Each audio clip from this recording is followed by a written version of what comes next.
Moreover, the legacy of Veer Damodar Savarkar has once again reached the courtroom, and this time grandnephew of Savarkar, Satyaki Savarkar, has filed a defamation complaint against the leader of opposition in Lok Sabha, Rahul Gandhi. Satyaki Savarkar is here talking about the controversial remarks that were made by Rahul Gandhi during a speech that he made in London in the year 2023. Satyaki Savarkar has filed a petition in the Pune court, is demanding maximum punishment for Rahul Gandhi under Section 500 and imposition of maximum penalty as per Section 357 of the CRPC. In fact, we're given to understand that Satyaki was cross-examined by Rahul Gandhi's counsel Milind Pawar before special judge, and Satyaki told the court that the British government had rejected Savarkar's clemency petitions on the grounds that he would again participate in revolutionary activities and cause a danger to the British rule. So according to Satyaki, Rahul Gandhi in his speech mentioned that Savarkar had written a book in which he stated that Savarkar and 5 to 6 of his friends were beating up a Muslim and were delighted about it. Strongly rejecting the claim, the grandnephew of Savarkar says it's Rahul Gandhi's deliberate attempt time and again to malign the image of Veer Savarkar. Let me in fact now take you through the petition that has been filed. So Satyaki Savarkar is the grandnephew of Veer Damodar Savarkar, who has hit out at Rahul Gandhi and through this petition has questioned the statements and the allegations made by Rahul Gandhi. This is what the petition says. Rahul repeatedly defamed Savarkar over the years. Rahul intentionally made allegations against Savarkar, malicious intention of harming Savarkar's reputation. Rahul Gandhi accused Savarkar of writing books against Muslims, false malicious objective of defaming Savarkar, demand maximum punishment for Rahul Gandhi. So that's what the petition says.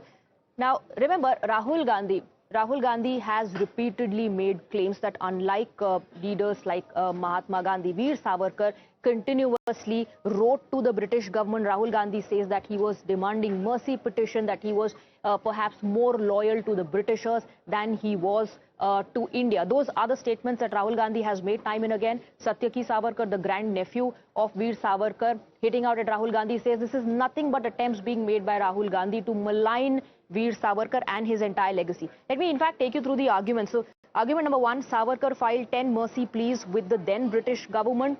Argument number 2, mercy petitions sought a reduction in his sentence. Argument number 3, referred to as Veer for filing a clemency petition. Number 4, Savarkar's pleas didn't express loyalty to the British government. Argument number 5, not only Savarkar but other prisoners also filed mercy pleas. Number 6, unaware that Bhagat Singh demanded to be a war prisoner. Number 7, Bhagat Singh and Batukeshwar Dutt never compromised. So this is what the grandnephew of Veer Savarkar, Satyaki Savarkar, has said in court.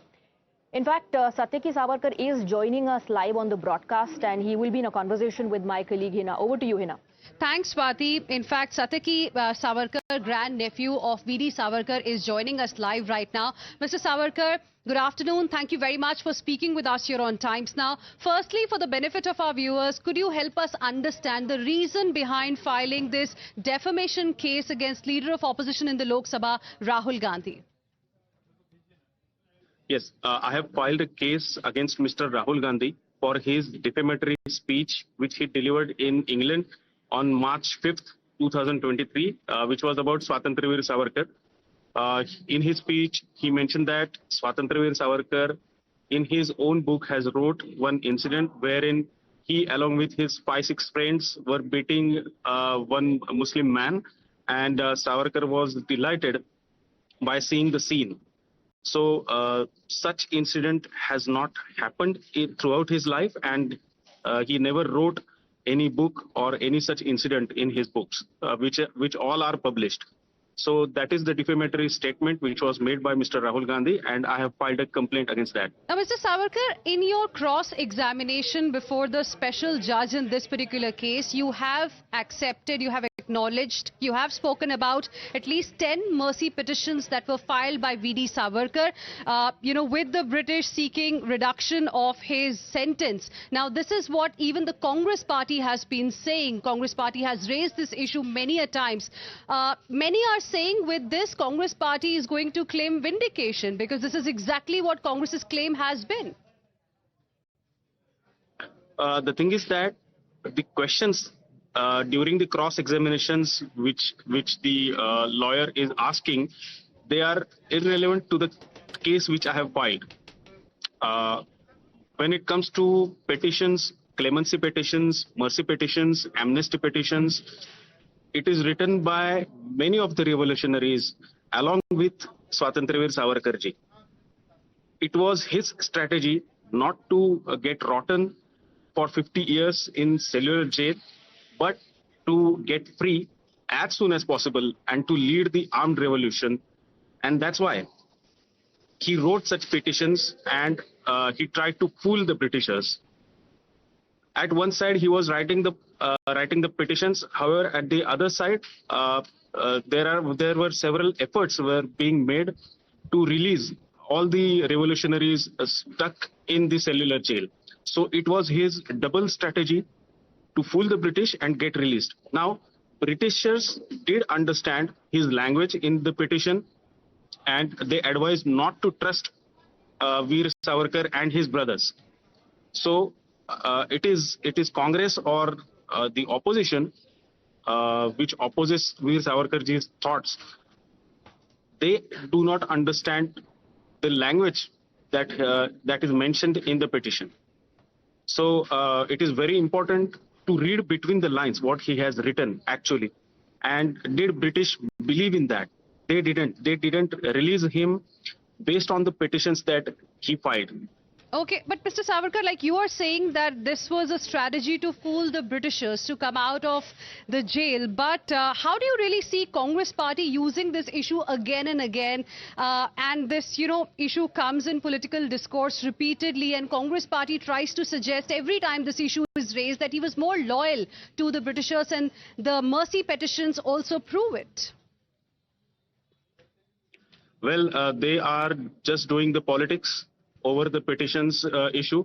In fact, they should go and check how Pandit Jawaharlal Nehru was released from the Nabha jail. They should fact check on how other prisoners were released. So Congress should stop the politics that they are making over the petitions, because it was writing a petition was a right of every petitioner or every prisoner that was given to them by British government itself. Veer Savarkarji or any other revolutionary used the law to write the petition. It was a formal way of demanding something or fighting a legal battle, you can say. But Congress will not understand this. They will play their politics. So what is it that you're now expecting? You've also filed a defamation case. What is it that you're looking forward to? See, basically, the opposition, they have no defense left. They do not have any proof.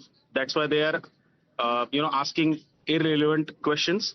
But come what may, I will fight till we win, till all the Savarkarite world will win, because I am original Savarkar. I am not someone who has borrowed the surname for political gains. So keep that in mind. This is my advice to them. And I'm sure that we are going to win because the opposition do not have the proof. Do you fear that your testimony could further be used by the Congress party to again raise the same question against V.D. Savarkar? See, Veer Savarkarji has mentioned all the petitions in his book. He did not keep it hidden. Many of the revolutionaries mention the same thing in their biographies or autobiographies or books written on them. So it is not something hidden, and Congress has found it. The petitions are there in the records, in the National Archives records, everywhere they are. It is just to play the blame game.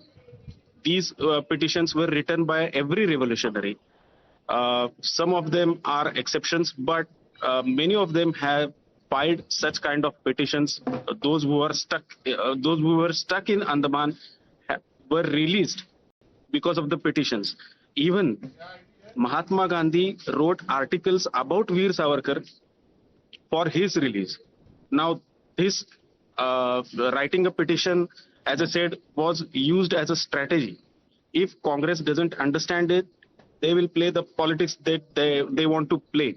But the followers of Veer Savarkar ji, like me, will come forward and explain everything to the entire world. Okay. Now, at least on two different occasions, Rahul Gandhi has said, I'm not Savarkar, I won't apologize. Then during his Bharat Jodo Yatra, he had claimed that Savarkar helped the British and betrayed leaders of the freedom movement here in India. And then he has also described Savarkar as having slave mentality towards the British. Why do you think there's so much of hatred against V.D. Savarkar that Rahul Gandhi has? Because Savarkar ji was and is a strong opposition to Congress ideology. That's what I feel. He is Hindutva ideologue, and his Hindutva really unites entire nation. And breaking India forces don't want that to happen. That's why Savarkar is targeted. All right, we leave it there. Thank you very much, Mr. Satyaki Savarkar. Appreciate you speaking with us here on Times Now and sharing with us your perspective. Swati, you heard the grandnephew of V.D. Savarkar, and now we'll have to see how the Congress party is really going to respond to it, because he's made one thing clear, that it's only politics that keeps happening. Nobody has really read, the details of the mercy petitions that Congress talks about. Absolutely. That definitely has sparked a massive political firestorm. War of words reignited between the Congress and the BJP. Now, the Congress remains defiant. The BJP has hit out at Rahul Gandhi and others in the Congress, saying that they conveniently want to change history. They do not want to acknowledge sacrifice made by Veer Savarkar. Let's in fact listen into the reactions coming in. So history is history. Now history, if it is in true words written, that is history. But change of textbooks, change of history, eliminating what one suits their convenience, the ruling dispense convenience, that's what it happens. So the Savarkar's issue, grandnephew saying this is history. That is the reality. Now you change one textbook, that will not change history. देखिए, वीर सावरकर के बलिदान को भूला नहीं जा सकता। वीर सावरकर देश की आन बान शान है। देश में विरोधी कहें या कोई उनके अपने कहें या पराये कहें, इससे कोई फर्क नहीं पड़ता। वीर सावरकर देश के लिए लड़े, देश के लिए पूरा जीवन अपना बलिदान किया और देश के लिए जिए। उनके बारे में उनका कद इतना ऊंचा है कि अपने पराये कोई कुछ कहे, कोई फर्क नहीं पड़ता। This was never seen before, the security to airlift papers. We're given to understand that NEET re-exam question papers are going to be airlifted, and a trial landing of the Army helicopter was conducted for the same reason. Let me in fact go across to Kritika, who's getting us more details. Number one, clearly it's visible that the government does not want to take any chance in terms of the security arrangements. The agency does not want to take any chance. We're given to understand now that the trial landing happened and the trial was held at Tirunelveli Armed Reserve Ground. Kritika, tell us more.